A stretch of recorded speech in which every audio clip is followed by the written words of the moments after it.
नमस्कार, मेरा नाम है राजीव कुमार बजाज। इतने दिन में आप लोगों के साथ नहीं था। ये दिवाली गिफ्ट था मुझको। तबीयत बहुत ज़्यादा ख़राब हो गई थी, इसकी वजह से मैं घर पे था।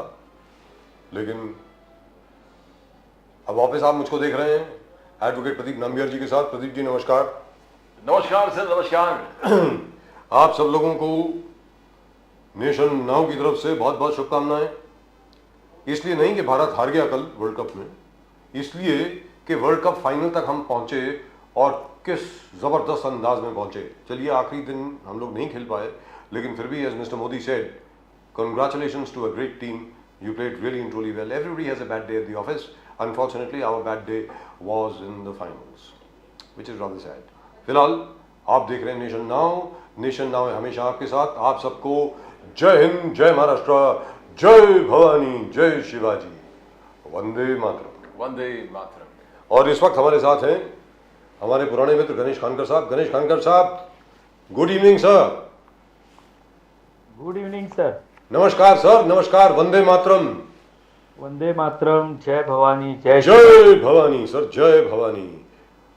माफ कीजिएगा सर, आपको जरा 10 मिनट वेट करना पड़ा। I am so sorry, there was a technical glitch over here which the boys were trying to solve. I think they've solved it now. But Mr. Ganesh Khankar looks very very handsome, looks really good. ऐसे लगता है बिल्कुल massage करा के आए हैं, first class बिल्कुल। अभी अभी स्पा में गए हैं और बहुत बढ़िया लग रहे हैं इस वक्त, विद फुल मेकअप ऑन। जबरदस्त। No, sir, just because I was so happy. हम इंतजार करेंगे आपका कयामत तक। क्या कयामत। सर आप आ गए, so I am that much happy. And Pradeep ji मुझे सामने दिख रहे हैं जी। तो आप दोनों को देख के मैं बहुत खुश हूँ। क्या बात है सर, जबरदस्त। लेकिन एक चीज हुई है सर, क्या है कि कल कुछ फिगर्स आए। I wanted to throw some light on it. अभी the ministry of finance has not confirmed it. I think they will probably confirm it by tomorrow. India has already crossed $4 trillion in terms of GDP. ये कहा जा रहा है, and the agency which has released it is a very respectable agency. So in effect, मुझे ऐसा लगता है कि 2024 के अंत तक हम लोग we will definitely be the 4th largest economy in the world. Sir Ganesh Khankar ji. Rajiv ji ऐसा है कि अभी जो आंकड़े जो आपने मुझे बताए जी, तो मैं एक बात उसमें और जोड़ देता हूँ कि इस समय पूरे देश भर में जो जीडीपी का कलेक्शन है सर, वो अपने हाईएस्ट मोड पर आ चुका है। जो मेरी जानकारी है जी, शायद वो 1,65,000 या 70,000 करोड़ तक पहुंच चुका है। जीएसटी का कलेक्शन सर, जीएसटी। हाँ मैं जीएसटी की बात कर रहा हूँ। जी। साथ ही में जो एडवांस टैक्स पेमेंट होता है इनकम टैक्स का जी, तो उसमें भी बहुत सारा उछाल आकर करीबन 12% से ज्यादा की वृद्धि इस साल इस समय देखी जा रही है जी। मैं आपको 2 उदाहरण इसलिए दे रहा हूं कि विद इन अवर कंट्री जो इंडस्ट्रियलाइजेशन और जो सारे भाग चल रहे हैं उसमें यदि प्रोडक्शन किस लेवल पर जा चुका है ये उससे दर्शाता है। साथ ही में सर हमारे देश में अभी इस समय महंगाई की कोई चर्चा नहीं कर रहा है, बिकॉज 4.89 पर अभी वो नीचे आ चुका है। तो मैं आपको आपने जो बात कही उसके सपोर्ट में सारे फिगर्स जो दे रहा हूँ, जो दिवाली के समय मेरे भी जानकारी में आए थे कि जीएसटी कलेक्शन आज के समय में पूरा देश अब ये हाईएस्ट पीक पर चला है। इसलिए जो फिगर्स आपने कहे शायद आने वाले 2-3 दिनों में इस पर कंफर्मेशन होगी, ऐसी उम्मीद है। क्योंकि कभी भी सारी ये बातें जब रखी जाती है तो पूरी जानकारी और पूरे तथ्यों के साथ ही रखनी पड़ती है, क्योंकि पूरी दुनिया अब आपकी तरफ देख रही है कि आपकी इकोनॉमिक किस रफ्तार से आगे जा रही है और अब आप किसे टेक ओवर करके आगे जा रहे हैं। दुरुस्त बात, मुझे लगता है फैंटास्टिक। बट प्रदीप जी, बिल्कुल, this is a great achievement, very frankly speaking. But I am shocked at the Congress. यार इतना तो मतलब बेवकूफ़ी नहीं करनी चाहिए, मुझे ऐसा लग रहा है। जयराम रमेश साहब ने पता नहीं क्या लिख दिया इसके ऊपर कि बीजेपी के लाउड स्पीकर फॉग हॉर्न्स इस फिगर को बता रहे हैं, it is not confirmed as yet. अरे यार सर, बल्कि खुश होना चाहिए, उनको ये लिखना चाहिए we hope this gets confirmed. क्या भारत देश उनका नहीं है? गणेश खानकर साहब। नहीं ये कांग्रेस का दोष नहीं है। मैंने इसके पहले भी आपके शो में कहा है जी, ये कांग्रेस वालों की एक आदत है, जैसे हर साल सारी महिलाएं एक पेड़ के अगल बगल में 7 फेरे लगाती है, जी वैसे इनका दिल्ली में एक पेड़ है जनपद पर, और वो पेड़ का नाम है गांधी परिवार। उसके अगल बगल में ये फेरे लगाते हैं और उन्हें लगता है कि पूरी दुनिया की परिक्रमा यहीं पर खत्म होती है। इनका कोई दोष नहीं है। ऐसा है कि कोई अपने बारे में, देश के बारे में स्तुति करे और उस समय यदि गांधी परिवार का कोई व्यक्ति देश का प्रधानमंत्री नहीं हो तो उन्हें लगता है ये बहुत बड़ी गलती हो रही है। तो इसमें जयराम रमेश जी का दोष नहीं है। उस पेड़ के परिक्रमा लगाते समय जो कुछ फलद्रूप उनमें आए हुए है तो वो उसका नतीजा है, ऐसा हमें मानना चाहिए। सवाल देश का नहीं है। जब हमारे यहाँ पर G20 की परिषद हो रही थी जी उस समय ये विदेश में थे इनके नेता, और रोज हमारे देश के बारे में कोई न कोई अनाप शनाप स्टेटमेंट वहां पर दे रहे थे। जी देश में जनतंत्र खतरे में है, देश में अल्पसंख्यक खतरे में है, जबकि पूरी दुनिया भारत की तरफ देख रही थी। जिस तरह से हमने G20 परिषद का आयोजन किया था उसका यश हमें मिल रहा था। हमने अफ्रीका यूनियन को ज्वाइन किया, जो G21 हो गया, सब इतनी बड़ी अचीवमेंट है। अच्छा होता यदि कांग्रेस के सारे लोग, राहुल गांधी जी प्रेस देकर ये कहते कि मैं दुनिया भर के आए हुए सभी मेहमानों का इस भारत देश में स्वागत करता हूं। तब इसके लिए मानसिकता चाहिए, इसके लिए मैच्योर्ड पॉलिटिक्स होनी चाहिए। शायद अब वो कांग्रेस भूल चुकी है और जयराम रमेश जैसे, यानी वे भले कांग्रेस पार्टी के हो, वो विद्वान व्यक्ति है, कानून के बारे में उनके पास अच्छी खासी जानकारी है, अच्छी खासी वो अपनी राय भी रखते हैं, लेकिन क्या करेंगे, मजबूरी। इसके अलावा इसके बारे में हम कुछ नहीं कर सकते। But Jairam Ramesh, I know him. I have known him since he was working with Sam Petroda. अगर आपको याद होगा, वो जो रूरल टेलीफोन एक्सचेंज जो लॉन्च किया था राजीव गांधी जी ने, उसमें सैम पेट्रोडा साहब के साथ जयराम रमेश जी को लगाया गया था। He seems like a very educated, very articulate man. लेकिन anyway, we leave that subject. Pradeep ji, यहाँ एक और चीज मैं पॉइंट आउट करना चाहता हूँ गणेश कांकर जी से। मैं छोटी सी एक बात, सर, शैला रशीद जेएनयू की सेक्रेटरी हुआ करती थी, जेएनयू स्टूडेंट्स यूनियन की शैला रशीद सेक्रेटरी थी, और मोदी जी की वर्स्ट क्रिटिक ये कहती थी कि बीजेपी बिल्कुल नाजी पार्टी की तरह है, भारत जो है वो नाजी जर्मनी की तरह जा रहा है, मुसलमानों का नरसंहार होने वाला है, न जाने क्या कुछ। अभी उनकी हाल ही में प्रेस कॉन्फ्रेंस हुई परसों, जहां पर उन्होंने कहा है, एक बार फिर दोहराया है कि I am very grateful to mister Modi for the peace and harmony that he has brought to Jammu and Kashmir. ये शैला रशीद के शब्द हैं, किसी और के नहीं है सर। गणेश कांकर सर, मुझे लगता है कि जो परिवर्तन इस देश में आए हुए हैं उसमें शैला रशीद जी अकेली नहीं है, इसमें अपने बड़े बड़े नाम भी है। आज मैं उन फिल्म स्टार्स का नाम नहीं लेना चाहता जिन्होंने ये कहा था कि भारतीय जनता पार्टी की यदि सत्ता इस देश पर आई तो हमें दुबई शिफ्ट होना पड़ेगा। ऐसे कहने वाले भी बहुत सारे लोग इस देश में थे, जिनकी फिल्में अब 100, 200, 500, 1000 करोड़ का धंधा करती है, इस देश में ही रहते हैं और देश के प्रधानमंत्री के बारे में जो मुंह में आए वो बकते हैं। साहब, ऐसा है कि अब याद कीजिए 2014 के पहले क्या सारी बातें होती थी। अमेरिका में कहीं जाना है तो मोदी जी को वीजा नहीं देते थे, और यानी उनकी अड़चनें कहीं हो सकती है, लेकिन आप देख सकते हैं कि ये वही अमेरिका है जहां पर मोदी जी 2 बार गए, उनका संसद में वहां पर अमेरिकन कांग्रेस के सामने भाषण हुआ, हर कोई वहां का सांसद, सीनेट सदस्य ये मोदी जी के साथ सेल्फी लेने के लिए बेताब था, मोदी जी को एक बार हाथ मिलाने के लिए बेताब था। ये वही अमेरिका है, ये वही अमेरिका है। इसलिए मैंने कहा कि परिवर्तन होने में समय नहीं लगता। ये वही देश है साहब, ये वही देश है। जब कांग्रेस का राज हुआ करता था और 1983-84 की बात है सर, वेस्ट इंडीज भारत के दौरे पर थी और वनडे मैचेस चल रहे थे और आखिरी वनडे हमारा श्रीनगर में था। पूरे वनडे के दरमियान यानी जितने वहां पर लोग आए थे वो हिंदुस्तान के खिलाफ नारे लगा रहे थे।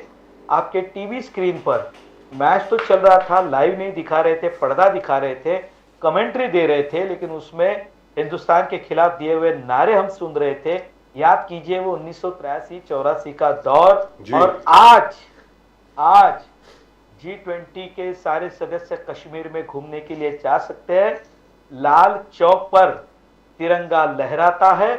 पूरी दुनिया अब कश्मीर को एक टूरिज्म स्पॉट की तरह देख रही है। कश्मीर के कुछ लोग शायद नाराज हो सकते हैं क्योंकि उनकी आमदनी बंद हुई हो, लेकिन वहां का आम कश्मीरी आज इसलिए खुश है कि टूरिज्म हो रहा है, फिर से फिल्मों की शूटिंग वहां पर शुरू हुई है, और इस साल रिकॉर्ड टूरिस्ट वहां पर पहुंचे और रिकॉर्ड रेवेन्यू वहां की जनता को, सरकार को वहां पर मिला है। अब शायद शीला रशीद जी को ये बात उन्होंने अपने आंख से देखी होगी, शायद उनमें वो परिवर्तन आ भी गया होगा, लेकिन दुर्भाग्य है इस देश में रहते हुए भी देश की अच्छाइयों को न देखना ये कुछ लोगों का स्वभाव होता है। याद कीजिए सर, क्या कहा जा रहा था, यदि मोदी जी देश के प्रधानमंत्री बनेंगे, भारतीय जनता पार्टी एनडीए सरकार सत्ता पर आई तो देश में दंगे हो जाएंगे, अल्पसंख्यकों के बारे में ये होगा वो होगा। क्या हुआ सर, क्या हुआ? आज इस देश में विकास में वह भी हमारे साथ में चल रहे साहब। बट खानकर साहब, अमित शाह जी ने कल के रैली में कहा कि religion based, we are going to revoke religion based quota. ये हम लोग एग्री नहीं करते, रिजर्वेशन जो रिलीजियस बेस्ड है उसको खत्म करके एससी, जो एसटी और ओबीसी को और लिमिट इनका बढ़ा देंगे, इनको और उधर वहां पर डाइवर्ट कर देंगे। That is what Amit Shah said. तो आर वी नॉट, जैसे कांग्रेस और सबका एक्यूजेशन, आर वी नॉट, अभी आपने कहा कि समानता सब रिलीजन, तो रिलीजियस बेस्ड कोटा को खत्म करके आप ओबीसी और एसटी को इस कोटा को डाइवर्ट कर देंगे। This is what Amit Shah ji said among all the rallies that he addressed. So how do you see that? Will it not create fear in the minds of the minorities, especially the Muslim minorities? यहाँ पर भी देवेंद्र फडणवीस जी पे आरोप है कि मुस्लिम reservations को उन्होंने carpet के अंदर दबो दिया, जो था सुप्रिया सुले ने जो उन पे चार्ज लगा दिया थी, not only Maratha, Dhangar, Lingayat, but also Muslim reservation. Devendra Fadnavis has pushed it under the carpet. Betrayed. In fact, she थोड़ा डैमेजिंग काम बोली थी वो कि he is betrayed. तो how do you see खानकर साहब? Is the message right? नहीं, देखिए प्रदीप जी, ये आपके चैनल पर ही बात करते समय कांग्रेस के प्रवक्ता से मैंने एक सवाल पूछा था कि क्या इस देश में धर्म के आधार पर आरक्षण है, तो उन्होंने भी इस बात को स्वीकार किया था कि नहीं है। मुझे बताइए, यदि इस देश में धर्म के आधार पर आरक्षण नहीं दिया जा सकता तो संविधान को दांव पर लगाकर ये करने का काम कौन कर रहा है? तो कांग्रेस कर रही है। ये देखिए, भारतीय जनता पार्टी सत्ता में कब आई? तो 1978 में जब जनता पार्टी सारे पार्टियों की जब बनी तो अब पहली बार सत्ता में आए थे, वह भी केवल 2-2.5 साल के लिए। फिर हम सत्ता में थे 98 से लेके 2004 तक 6 साल, अब 2014 से आज तक हम हैं। अब ये सोचिए कि 1947 से लेके 78 तक 30 साल कौन सत्ता में था? उसके बाद में 80 से लेके 2014 तक कौन सत्ता में था? बीच के समझो हम 16 महीने छोड़ दे, वीपी सिंह और इंद्र कुमार गुजराल जी के और चंद्रशेखर जी के 4 महीने हम बीच में छोड़ दे। मुझे बताइए, ये उस समय कांग्रेस ने पहल क्यों नहीं की? यानी जब संविधान को बदलने की बात आती है तो इस देश के संविधान में जिस समय कांग्रेस की सत्ता थी, सबसे ज्यादा संशोधन कांग्रेस के समय उस संविधान में किए गए। और यह बात सच भी है कि देखिए, आजाद होकर हमें 75 साल पूरे होने आए हैं। समय के अनुसार कुछ ना कुछ बदलाव हमें करना पड़ता है, लेकिन ध्यान में रखिए, संविधान के मूल ढांचे को कोई बदल नहीं सकता, कोई नहीं, किसी की ताकत नहीं है। कुछ प्रावधान उसमें इस तरह के किए गए कि हम उसको हाथ ही नहीं लगा सकते। केवल और केवल कांग्रेस ने फैलाया हुआ भ्रम है। और मैं मानता हूं कि यदि उस संविधान में लिखा है कि धर्म के आधार पर इस देश में आप आरक्षण नहीं दे सकते, तो हमने गलत क्या कहा है? हम संविधान को फॉलो कर रहे हैं सब। बट इन एनी इवेंट भूमिका स्पष्ट कर दे, वो क्या चाहते हैं वो एक बार वो कह दे। लेकिन गणेश खानकर साहब, बिकॉज दिस गरीब कल्याण, अमित शाह जी ने कल ये भी कहा कि गरीब कल्याण स्कीम्स जो कांग्रेस के थे कर्नाटका में फेल हुआ। दैट्स व्हाट अमित शाह साहब सेड। उन्होंने कहा कि 200 यूनिट देने वाली बात थी, वहां पर कांग्रेस वादा से मुकर गए। Freebies to woman, free transport to woman, there also शायद Congress has gone back on its word. And no unemployment allowance वाले उस चीज पर भी they have come back. That's what Amit Shah ji said on Karnataka freebies जो कांग्रेस दे रहे थे।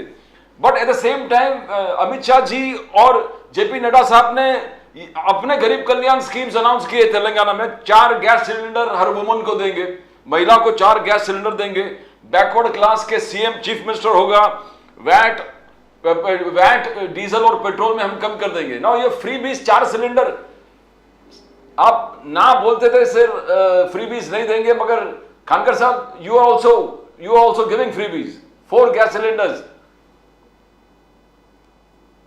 खानकर साहब देखिए, मुझे ऐसा लगता है प्रदीप जी, हमें एक बात पे थोड़ा सा फोकस करना पड़ेगा। देखिए, हम 4 गैस सिलेंडर के दे रहे, तो ये अंत्योदय योजना के साथ में हम सारी योजनाओं को जोड़ रहे हैं। हमने आने वाले 5 साल गरीबों को राशन देने का जो वादा किया था, जो इस साल समाप्त होने जा रही थी योजना, हमने उसको 5 साल वापस फिर से बढ़ा दिया हुआ। तो उसमें ये हम देश के 80 करोड़ जनता जो गरीबी की रेखा के समतल चल रही है इस समय, हमने उन्हें देने का वादा किया हुआ है। देखिए, मुझे लगता है कि देश का एक बड़ा वर्ग आज हमारे साथ आना चाहता है। वो अपने रोज की जिंदगी में संघर्ष को कम करके हमारे साथ खड़ा होना चाहता है, तो हमने वो देने का वादा किया है। एक बात ध्यान में रखिए, कांग्रेस के आप मैनिफेस्टो में आप देखेंगे जो जिक्र आप भी कर रहे हैं। देखिए, ऐसा है कि इस देश में एक नई पद्धति आई है जो केजरीवाल जी ने शुरुआत की है, फ्री की राजनीति। हम ये फ्री देंगे, हम वो फ्री देंगे, हम इसमें आपकी कटौती कर देंगे। मुझे लगता है कि हमने जो योजनाएं घोषित की है उसका यदि आप स्वरूप देखेंगे तो हमने भी, मानता हूं मैं आपके, हमने 4 सिलेंडर कहा, ये हम साल भर में देने वाले हैं, हर महीने नहीं देने वाले। दूसरी बात, ये अंत्योदय योजना में जो गरीब इस विषय में आता है, हम उसी को देने वाले हैं। इस बात को भी आप ध्यान में रखिए। और हमने विशेषता ये महिलाओं के लिए कहा है जिनकी रोजमर्रा की जिंदगी में ये सारा संघर्ष होता है, हम उनकी जिंदगी में नया कुछ देने के लिए कर रहे हैं। आपने एक बात कही कि अनएम्प्लॉयड को पैसा देने के लिए कांग्रेस ने कहा था। मैं तो फिर से मतलब वही बात को मैं आपके सामने रखना चाहता हूं कि हम हर किसी को कुछ ना कुछ देना चाहते हैं, लेकिन हमने उसे अंत्योदय से जोड़ा है, मुफ्त की राजनीति से हमने जोड़ने का प्रयास नहीं किया। इस बात को थोड़ा आपने समझना चाहिए, ऐसा मुझे लगता है। लेकिन गणेश खानकर साहब, वो बात तो ठीक है जो आप समझा रहे हैं, ये बड़ा टेक्निकल इशू है। और जब भी कांग्रेस के किसी भी प्रवक्ता से बात की जाए तो वो ये कहते हैं भाई अभी हाल ही में तो कांग्रेस की सरकार आई है कर्नाटक में, थोड़ा वक्त दीजिए, जो अकाउंट्स वगैरह हैं एक बार टैली हो गए, सब कुछ हो गया, उसके बाद सब कुछ हो जाएगा, ऐसा उनका कहना है। और दूसरी चीज, जो मुस्लिम रिजर्वेशन की बात थी, सर सुप्रीम कोर्ट का ऑर्डर है that there can not be any reservation on the basis of religion. Religion के ऊपर कोई रिजर्वेशन हो नहीं सकता है। हाँ, कुछ ऐसी जातियां अगर हैं जो मंडल कमीशन में हैं, जैसे अंसारी हो गए, पंसारी हो गए, अलग अलग किस्म की जातियां जो हैं, कई कई जगह पे कुरैशी भी हो गए, वो अगर ओबीसी के दायरे में आते हैं तो उनको मिलेगा as OBCs, not as Muslims. Let's be very clear now, but the supreme court is very clear in that. So and thirdly I will remind you of another thing sir. आपको याद होगा एक जस्टिस सच्चर कमीशन थी minorities के ऊपर, उसके बाद justice Sachar commission के ऊपर जस्टिस रंगनाथ मिश्रा कमीशन बैठी on the status of minorities in India. उनकी कुछ रिकमेंडेशंस थी, जबरदस्त recommendations, which were placed on the floor of the house, and what is more, adopted by the house for discussion later. If I recall correctly, this was in 2011 or 2012. Sir, आज तक वो चीज आई नहीं parliament में, ऐसा क्यों है? Justice Ranganath Mishra commission जो है, उसकी रिपोर्ट अडॉप्ट कर ली गई थी पार्लियामेंट में, आज तक वो डिस्कशन तक के लिए नहीं आई। और तो और छोड़िए, कांग्रेस ने भी प्रेस नहीं किया कि उसको डिस्कशन के लिए ले लीजिए। गणेश खानकर जी, मैं यही बात तो बार बार कह रहा हूं आपसे देखिए, ये कांग्रेस के समय जितने रिपोर्ट्स और ये सारी बातें हुई, उन्हीं योजनाओं को आगे बढ़ाने का काम मोदी जी ने किया। आप उसे हर हाथ को काम मिलना चाहिए, सारी बातें आप हमेशा जो कहते हैं साहब, ये कांग्रेस ने लाया था, हमने उसमें कुछ सुधार करके उसको बहुत अच्छी तरह से लोगों के सामने रखा। हम उस बात का बहुत पहले से समर्थन कर रहे हैं। आपने जो अभी बात कही, अंसारीज हो, कुरैशीज हो या मुस्लिम समाज के जो भी नीचे तबके का वर्ग हो, उसे आरक्षण मिलना चाहिए। समाज के नाम पर, जाति के नाम पर हम दे रहे हैं कि वह समाज, जाति समाज एक लेवल पर आए और उसका उन्हें फायदा मिले। इसलिए आपने जो 2 कमीशन कहे, सच्चर कमीशन के बारे में तो बहुत सारी बातें हुई, लेकिन कभी भी कांग्रेस ने उसके बारे में आगे होकर बात नहीं की। अब वो नहीं हुआ तो इसलिए रंगनाथ मिश्रा कमीशन आया, लेकिन कांग्रेस के रहते कभी भी वह सारी बातें इसलिए नहीं आई क्योंकि मूलतः जो उद्देश्य कांग्रेस का था कि देश के माइनॉरिटीज को बताना चाहते थे कि हम आपके बारे में बहुत फिक्रमंद है। लेकिन राजीव जी, मुझे बताइए ना, हम संविधान के साथ क्या करेंगे? जिस बात को संविधान में, इसलिए मैंने ये कहा कि आप थोड़ा कंपैरिजन करेंगे तो 2014 से पहले जी माइनॉरिटीज को मिलने वाली जो सारी स्कॉलरशिप थी, उनका फिगर मैं आज आपको बता नहीं पाऊंगा, वरना वो भी मैं आपको बता देता। लेकिन वो फिगर और आज के समय माइनॉरिटीज को मिलने वाले स्कॉलरशिप की फिगर, इसमें कितना बड़ा अंतर हुआ है, ये फिगर्स के साथ कभी हम अगली बार जब मिलेंगे तो मैं आपके सामने रखूंगा। मैं जानता हूं ये 4 से 5 गुना अब बढ़ चुका है। उससे ज्यादा बड़ा है सर, उससे ज्यादा बड़ा, आप कम बता रहे। मैं 2019 के आंकड़े शायद मैं आपको बता पाऊंगा, उसके बाद की ये सारी फिगर्स ईमानदारी से कहूं तो आज मेरे पास नहीं है जी। मैं बिना फैक्ट्स एंड फिगर्स के अपनी बात कहने के लिए मैं कभी नहीं कहता हूं। और जो सारे स्टूडेंट्स विदेशों में पढ़ाई करने के लिए जाते थे, उनके जो फिगर्स है बिफोर 2014 और उसके बाद के फिगर, सर इसमें भी बहुत बड़ा अंतर आया हुआ है। हमने कभी उन्हें माइनॉरिटीज के नाम पर दबाने की कोशिश कभी नहीं की। देखिए, ऐसा है, एक हद तक आपका झगड़ा हो सकता है, लेकिन जब तक इस वर्ग को ये एहसास न हो कि हमें भी इन्हीं के साथ चलना है, तब तक आप विकास के कितनी भी बातें करिए, सर वो जमीन पर नहीं उतरेगी। ये सारी बातें जमीन पर तभी उतरेगी जब ये सारे लोग आपके साथ आना प्रारंभ होगा। और मैं आपको ये बात जरूर कहता हूं, देखिए जम्मू कश्मीर के बारे में लोग कितना जो कहना, यानी वहां के कुछ लोगों की नाराजगी हो सकती है, लेकिन जो युवा आज वहां पर सीख रहा है, पूरी दुनिया को देख रहा है, क्या उसके मन में ये मेट्रो श्रीनगर में भी दौड़े, ऐसी कभी उसकी इच्छा नहीं होगी साहब? या कभी उसके मन में ये इच्छा नहीं हो कि पूरे जम्मू कश्मीर में 4 लेन हाईवेज दौड़े? क्या उसकी कभी इच्छा नहीं होगी कि जम्मू कश्मीर के हर नाके पर एक साइबर सेल खुला हो, वहां पर लोग जाकर बैठ रहे और वहां पर अपना कामकाज कर रहे? क्या सर इच्छा नहीं होगी? ये अब जाकर वहां पर काम करना प्रारंभ हुआ है। साहब, हमने कश्मीर के साथ कोई समझौता नहीं किया है, विकास के बारे में कोई समझौता नहीं किया है। जो कश्मीर को देश से अलग रखा जा रहा था, जिस कश्मीर को डराया जा रहा था, हम उसे जोड़ने की कोशिश कर रहे हैं ना। Sir, the highest railway bridge in the world is also in Kashmir, the Riyasi Valley, over the Chenab. That's absolutely beautiful. I agree. Fantastic, absolutely fantastic. The manner in which development has taken place. लेकिन यहाँ पर प्रदीप जी, ये बात आप ज्यादातर बोलते हैं, आज मैं बोल रहा हूँ. I hope you don't mind. कि पहली बार है कि किसी प्रधानमंत्री ने पासबंदा मुसलमानों के बारे में बात करी हो। आज तक किसी ने नहीं करी थी साहब, किसी को मालूम भी नहीं था कि पसमंदा मुसलमान कौन होते हैं। पहली बार है कि मोदी जी और अमित शाह जी ने ये बात करी है कि भैया मुसलमानों में भी जो पिछड़े हुए हैं, पसमंदा मुसलमान जो इतने हैं, वो भी मेरे भाई हैं, सबसे पहले मैं उनका ख्याल करूंगा, विच इज फैंटास्टिक।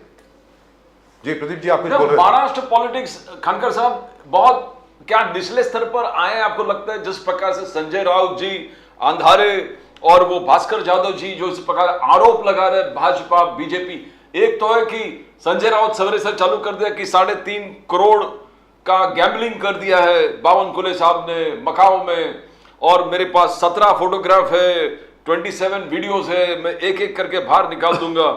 और this is continuous attack by Uddhav सेना लीडर्स अगेंस्ट बीजेपी लीडर्स। तो आप इसको कैसे देखते हो? एंड फिर आगे जाकर कहना कि भुजबल साहब को भी बीजेपी उत्साह है, भुजबल साहब के ओबीसी रैलीज, जैसे शिवसेना का लीडर है जादव, भास्कर जादव, उन्होंने कहा कि भुजबल साहब को थ्रेटन किया है, ब्लैकमेल करके ओबीसी रैली सब जगह चालू कर दिया, हर डिस्ट्रिक्ट में उनको बोल दिया कि या तो रैली करो या जेल में जाओ। तो दिस काइंड ऑफ वातावरण पहले देखा नहीं था, जिस प्रकार से अटैक चल रहा है। How do you see it Khankar साहब? Pradeep ji, that's not surprising, इसमें कोई सरप्राइज नहीं है। संजय राउत तो रोज सवेरे 9 बजे उनकी बांग यदि नहीं सुनाई दी तो शायद मीडिया को भी वो दिन अच्छा नहीं जाता होगा। लेकिन ऐसा है ना साहब कि आप जो मुझसे बात कह रहे हैं, तो ये महाराष्ट्र की राजनीति इस तरह की जो निचले स्तर की है वो कब शुरू हुई? तो 2019 से उसकी शुरुआत हो गई, जब उद्धव ठाकरे जी ने हमारे साथ धोखा किया और वे कांग्रेस और राष्ट्रवादी के साथ चले गए। उसके बाद जिस तरह की भाषा का प्रयोग इस महाराष्ट्र में शुरू हुआ है, आज उन्होंने एक बात कही, आदित्य ठाकरे जी के बारे में बात कहते कहने उन्होंने प्रधानमंत्री जी के बारे में एक बात कही। मैं आपसे पूछना चाहता हूं प्रदीप जी, राजीव जी तो 1990 के दशक में वो कभी मीडिया का चेहरा हुआ करते थे। राजीव जी कभी आपको याद आता है कि कोई नेता रात को 12 बजे दारू पीकर मिसेस पाटकर से जो संजय राउत ने बात की थी उसके कितने क्लिप बाजार में घूम रहे? सर, किरीट सोमैया जी के बारे में मैंने ये शब्द यहां इस्तेमाल नहीं करने चाहिए, प्रेस कॉन्फ्रेंस में भ और चू के जो आगे के शब्द मैं नहीं कहता हूं, इस तरह की भाषा का प्रयोग करती है और मीडिया उन्हीं से बात करने के लिए जाती है। आप थोड़ा मतलब इसका कोई अर्थ मुझे बताएं तो मैं समझ सकता हूं। मीडिया आपसे ब्रीफ ले रही है और आप उसके माइक पर थूकते हो, कैमरे पर थूकते हो। ये कौन से स्तर की राजनीति चल रही है? हमने भी विरोध झेला है साहब, हमने भी विरोध झेला है।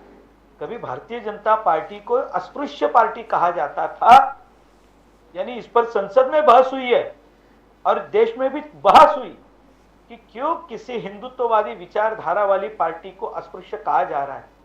लेकिन कभी हमने किसी के बारे में अपशब्द नहीं कहे, हमने किसी के बारे में कैमरे पर थूकना ये अच्छी बात नहीं समझी साहब। अब मुझे आप बताइए, ये मीडिया कब तय करेगी साहब? मीडिया कब तय करेगी? किसी के बारे में गाली बकना, किसी पत्रकार को यानी रात को 12 बजे दारू पीकर, यानी जो बातें संजय राउत ने कही है साहब वो यूट्यूब पर अवेलेबल है। मैं नहीं कह सकता हूं किसी महिला के साथ इस तरह की व्यवहार करने वाला नेता ये मीडिया के लिए चॉकलेट बॉय कैसे हो सकता है साहब? रोज सवेरे 9 बजे आप उनका ब्रीफ लेते हो, तो मुझे बात बताइए नंबियार जी, मेट्रो बंद थी, मेट्रो की शुरुआत हो गई, आपका जो ट्रांस हार्बर लिंक है शायद वो अगले महीने में उसकी शुरुआत हो रही है जी। आप अलीबाग में प्लॉट, राजीव जी का ऐसी मेरी जानकारी है, तो उस फार्म हाउस पे आप और वो दोनों जब भी संडे की छुट्टी मनाना चाहते हो तब आधे घंटे में अलीबाग में आप पहुंच सकते हो। मेट्रो का काम जोरदार तरीके से, जितने प्रोजेक्ट मेट्रो के थे 354 किलोमीटर के मेट्रो प्रोजेक्ट्स पे जो स्टे दिया हुआ था उद्धव ठाकरे जी की सरकार ने, वो हटाने के बाद काम अब स्पीड से शुरू है। शायद अगले महीने भर के भीतर अंडरग्राउंड मेट्रो भारत में मुंबई में जो पहली बार शुरू होगी, वो उसका काम अभी तेज गति से चल रहा है, शायद उसका उद्घाटन नजदीक आया है। साहब क्या गलत हो रहा है मुझे बताइए ना सर। हम जहां सी लिंक से आते हैं तो सी लिंक से हम पहले वर्सोवा तक जाने वाले थे, फिर अब भाईंदर तक गए, अब सीधा हम पालघर तक जाने वाले हैं। ये डेवलपमेंट चल रही है। समृद्धि महामार्ग, आप याद कीजिए रिकॉर्ड, सबसे पहले विरोध शिवसेना ने किया था समृद्धि महामार्ग को। मैं कॉर्पोरेशन में 3 साल था, सब ऐसा कोई दिन नहीं चला गया कि कॉर्पोरेशन में शिवसेना ने मेट्रो के विषय में वहां पर बात नहीं कही हो। हर बार उस मेट्रो को लेकर वे महानगर पालिका में बहस करते थे, मेट्रो का काम बंद करो करके वहां पर वो तहकू भी लाते थे। मुझे बताइए ना, राजनीति कौन से स्तर पर है और आप क्या उम्मीद करते हैं साहब इनसे? भास्कर जाधव की आप बात कर रहे हैं, भास्कर जाधव, यही भास्कर जाधव राष्ट्रवादी कांग्रेस के महाराष्ट्र के अध्यक्ष थे। यही भास्कर जाधव के उद्धव ठाकरे जी, बाला साहब ठाकरे जी के बारे में जो उन्होंने भाषण दिए हुए हैं साहब, उनको कभी याद तो करो। कि कुछ नहीं, जो शिवसेना के लोग भास्कर जाधव को मंच पर बुलाते हैं वे एक बार चुल्लू भर पानी में डूब मरे, सुषमा अंधारे। बाला साहब जी के बारे में सर आज हमारी शिवसेना से नहीं जम रही है, उद्धव ठाकरे जी से हमारी नहीं जम रही है, लेकिन कभी हम एकेरी नाम से इन नेताओं का उल्लेख नहीं करते। बाला साहब के बारे में तो जिंदगी में सवाल ही नहीं आता है। वे हमारे तब भी पूछे थे, आज भी है। कुछ बातों के लिए मतभेद हो सकते हैं, उनकी कार्यशैली वो उनकी अपनी स्टाइल थी, उस तरह से उन्होंने संगठन बढ़ाया। हम आज भी एक बात का सम्मान करते हैं कि बाला साहब एक ऐसे नेता थे जिन्होंने जिंदगी में कभी भी अपनी कही हुई बात से यू टर्न नहीं लिया। वो मेरी जिंदगी में एकमेव नेता थे। खानकर साहब, प्राइम मिनिस्टर मुझे बताइए, ये जो स्तर की बात आपने नंबियार जी कही, ये हम किसके बारे में बात कर रहे हैं? यानी इसकी शुरुआत कौन कर रहा है? रोज इस तरह की भाषा का प्रयोग कौन कर रहा है? ये मीडिया ने तो तय करने की, यानी मुझे पता नहीं मीडिया और क्या चाहती है, मीडिया और क्या चाहती है, ये मीडिया तय करे साहब। खानकर साहब, prime minister Modi is talking about global recognition of the economy. बोले कि हमारा इकोनॉमी को ग्लोबली सब लोग ने रिकॉग्नाइज किया। मूडीज ने 6.7 बोला है, IMF 6.3 जीडीपी ग्रोथ जो है, गोल्डमैन सैक्स 6.3, Morgan Stanley 6.5। That is what prime minister Modi is saying कि हमने किस रफ्तार से आगे बढ़ रहे, पूरे दुनिया इसका चर्चा कर रहे हैं। The Congress says if the economy is so good, so bright, अगर इकोनॉमी इतना सुंदर है तो इंडस्ट्रियलिस्ट भाग क्यों रहे? Why are industrialist leaving? और खासकर उन्हें परम मित्र मोदी साहब के, वो क्यों जा रहा है गोल्डन पासपोर्ट लेके? यूरोपियन यूनियन पासपोर्ट के लिए अप्लाई किया विनोद अडानी जी, पंकज ओसवाल जी, सुरेंद्र हिरंदानी जी। सर खानकर साहब, ग्लोबल रिकॉग्निशन तो है, वो इंटरनेशनल क्रेडिट एजेंसीज जो कर रहा है, तो डेफिनेटली वो can not be blackmailed into telling this, but then people are moving out of the country also. आप इसको कैसे देखते हो खानकर साहब? देखिए, मुझे इसमें कोई बड़ी बात नजर नहीं आती। मैं आपको एक बात कहता हूं नंबियार जी, ये अपनी अपनी सोच का नतीजा होता है। टाटा ने जैगवार का ब्रांड खरीदा साहब, मुकेश अंबानी जी ने साउथ अफ्रीका में जो अंडरग्राउंड कम्युनिकेशन के रिसोर्सेस है सर, उनको टेक ओवर कर लिया। अब अडानी जी ऑस्ट्रेलिया में कोयले की खदान खरीदना चाहते हैं। तब आप ये, आपको ये सुनकर ये खुशी होती है या आपके पेट में दर्द होता है?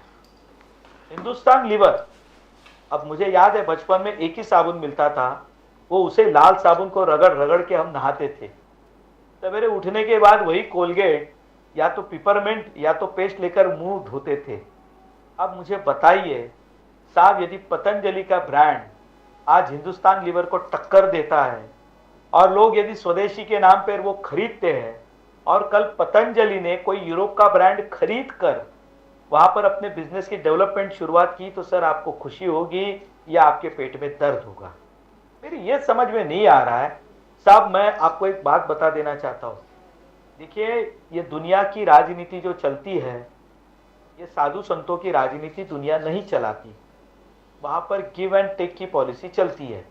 आप हमें क्या देंगे, उस पर हम आपको क्या देंगे, ये तय होता है।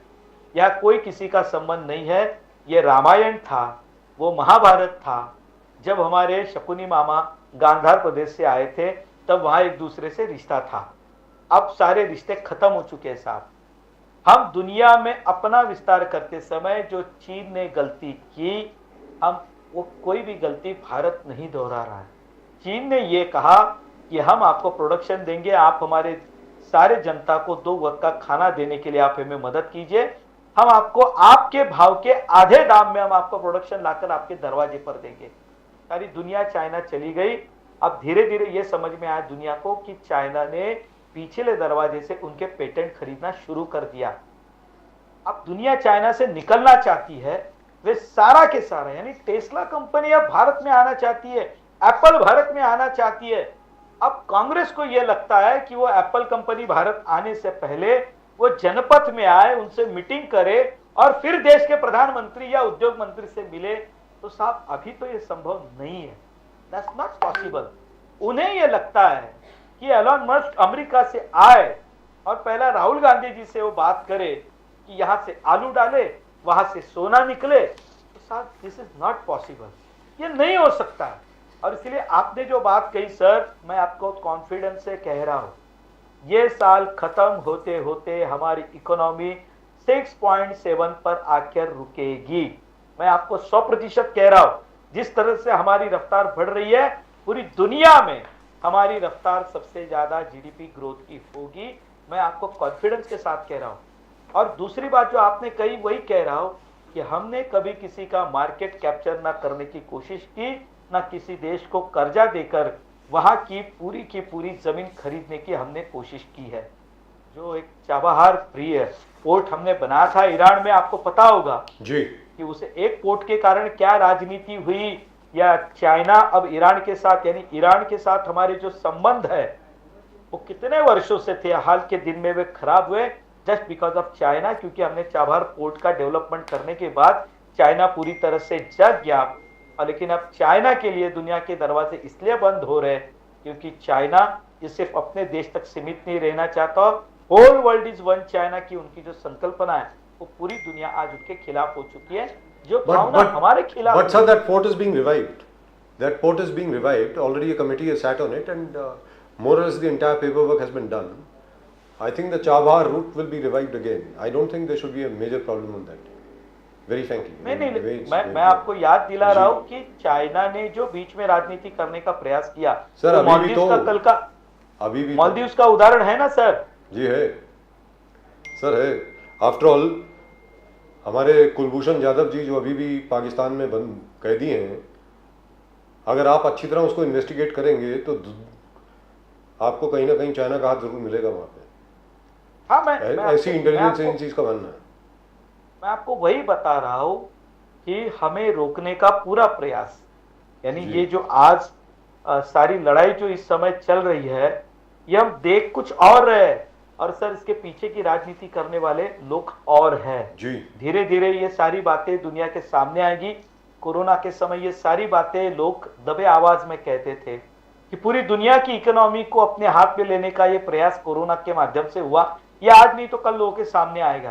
देखिए, ऐसा है कि आप जो प्रेजेंट करते हो सर, वो सारी दुनिया सुनती भी है, और ये जरूरी नहीं कि सारा वो आप जो कह रहे हो उस पर भरोसा रखे, लेकिन जब वो आपकी ईमानदारी पर भरोसा कर लेती है तो क्या दुनिया सपोर्ट करती है, वो आज हमारे साथ हिंदुस्तान के साथ हो रहा है, वो आज मोदी जी के साथ हो रहा है।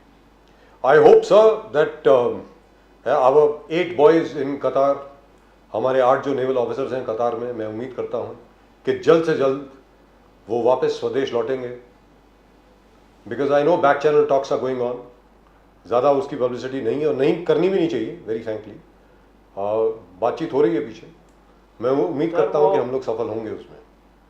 खानकर साहब, उनके कुछ साल में दिन होते हैं, राजारोहण का दिन होता है, उस समय कुछ कैदियों को माफी मिलती है। मैं उम्मीद करता हूँ उस दिन वे सारे भारत माता को चूमने के लिए हमारे एयरपोर्ट पर जरूर उतरेंगे। I hope that happens sir. क्या बात। Thank you very much Ganesh Khankar साहब, always a pleasure talking to you, lovely. और अगर 22 जनवरी को आप अयोध्या में होंगे तो आपके साथ मुलाकात वहीं पर होगी। Thank you so much sir, नमस्कार, Vande Mataram. Vande Mataram, Vande Mataram, Vande Mataram. But the fact is, the Indian economy has been growing by leaps and bounds. I agree. It's only the heavy industry, it's only the industrialists who are making a lot of money. The job creation, on the job creation front, we've been failing. Because the criteria in terms of what a job is has still not been defined. It's still the old criteria, that a job is a regular job where you get a regular salary every month. Now, where you get paid on daily wages, where you get paid on what you earn every second day or third day, so perhaps there has to be a rethink on that. Maybe, I'm not sure.